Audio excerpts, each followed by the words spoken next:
The credit utilization paradox. Everyone assumes that the moment you get a credit card bill, the smartest move is to pay it off completely. Zero balance, zero stress, perfect financial behavior. But I'm going to argue that for about 60% of you, paying your credit card the wrong way is actually the fastest way to accidentally hurt your credit score. It sounds ridiculous. I know. Why would paying your debt on time ever be a bad thing? Because of a little credit system rule called credit utilization. This isn't just some banking myth. It is a scoring mechanism that quietly decides whether your credit goes up or down. And if you don't understand it, you can do everything right and still lose points. Today, we are going to break down why the way you pay your credit card might matter more than how much you earn.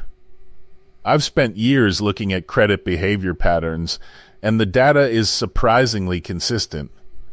Most people think credit scores reward discipline alone, but in reality, credit scoring is more like a timing system than a morality system. If you pay at the wrong time, you can look risky even when you are not.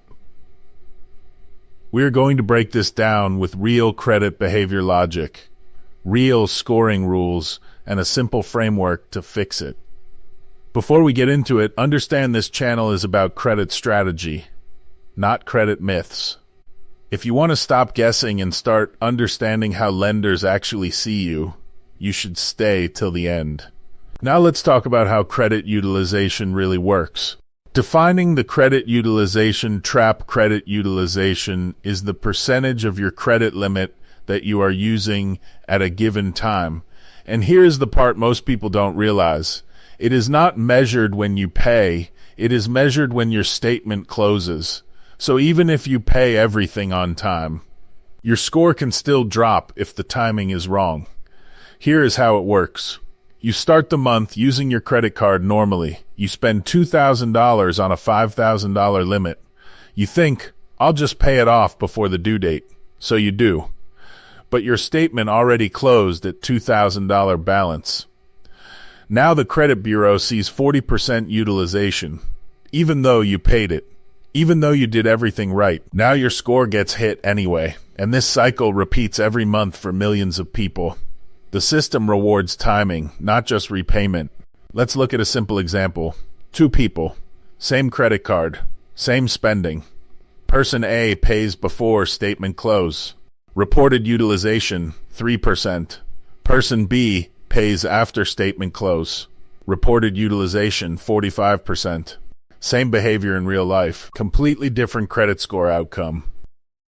The cost of mistiming payments. You might be thinking, I can just pay early then. But most people don't track statement dates. And that's where the system quietly wins.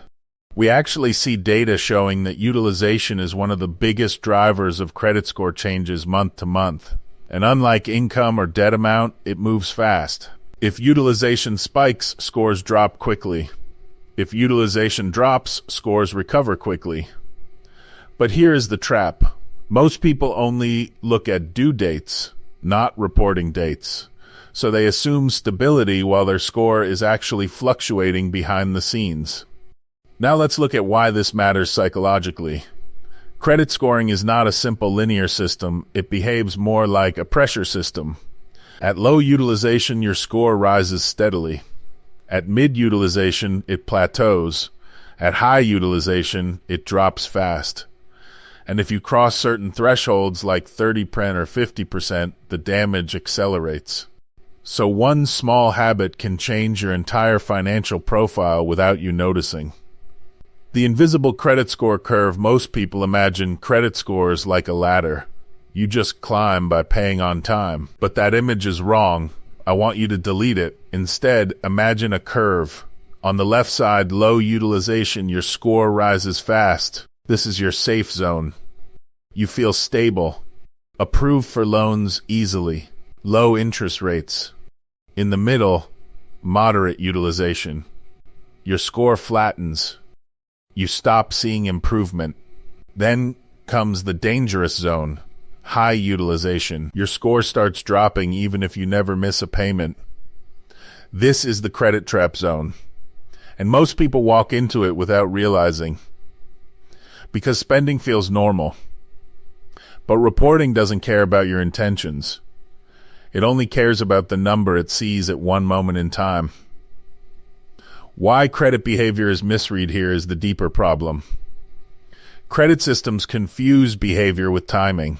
If you look risky on the statement date, you are labeled risky, even if you fix it the next day. It's similar to a snapshot, not a video, and that snapshot determines your financial reputation for the month.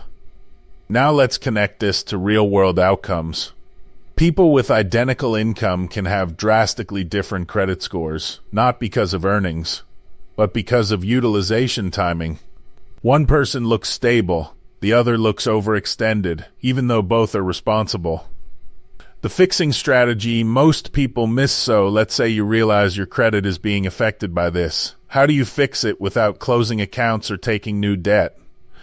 You don't change your spending first, you change your timing system. Step 1 is knowing your statement closing date, not your due date. Step 2 is lowering your balance before that date, not after. Step 3 is keeping reported utilization below 10% consistently. Because lenders don't just reward repayment, they reward perceived stability. And perceived stability is built before reporting, not after. The smart credit users, the most financially optimized people, are not the ones who pay the fastest. They are the ones who understand reporting cycles. They control what gets reported, not just what gets paid. They treat credit like a system, not a bill. And that small difference creates massive long-term impact. Higher limits, better approvals, lower interest rates, more financial leverage, not because they earn more, but because they understand how the system reads them. The final truth: credit utilization is real. The data supports it. The scoring models depend on it. If you ignore it, you will constantly feel like your credit is unstable even when your behavior is correct. But once you understand it, everything changes. Because the goal is not just paying debt. It is controlling how the system sees your debt.